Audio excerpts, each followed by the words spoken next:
ఎన్టీఆర్ దేవర movie 6 రోజులు దుమ్మి లేపే collections అయితే వచ్చాయి. దేవర మూవీ ట్రోల్ చేసిన ప్రతి ఒక్కరికి 6 రోజుల్లోనే బాక్స్ ఆఫీస్ దగ్గర హిట్ అయింది.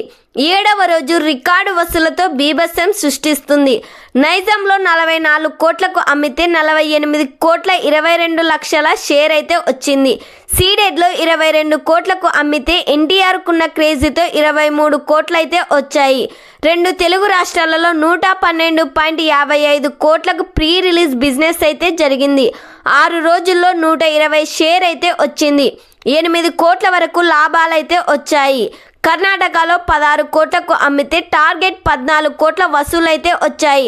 ఓవర్సీస్లో 27 కోట్ల బాక్స్ ఆఫీస్ దగ్గర టార్గెట్ అయితే 32 కోట్ల వసూలైతే వచ్చాయి. టోటల్ బాక్స్ ఆఫీస్ దగ్గర 184 కోట్లకు టార్గెట్ గాను 6 రోజులకు గాను 195 కోట్ల షేర్ అయితే వచ్చాయి.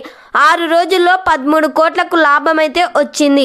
ఇక 7వ రోజు దేవర వసూల్లోకి వెళ్తే గురువారం ఫుల్ వర్కింగ్ డే కావడంతో టికెట్ బుకింగ్స్ మందగించాయి. అయినప్పటికీ ఫస్ట్ షో నుంచి బుకింగ్స్ బాగానే బుక్ అయ్యాయి. 7వ రోజు తెలుగు రాష్ట్రాలలో 8 కోట్లు, Karnataka, Tamil Nadu, Hindi, rest of India కలుపుకొని 6 కోట్ల గ్రాస్ అయితే రాబట్టింది. మొత్తంగా దేవర 7వ రోజు ఇండియా వైడ్గా 7.75 కోట్ల నికర లాభాలను అందుకుంది. ఓవర్సీస్లో 7వ రోజు 80 లక్షలు వసూలు చేసిందని ట్రేడ్ వర్గాలు చెబుతున్నాయి.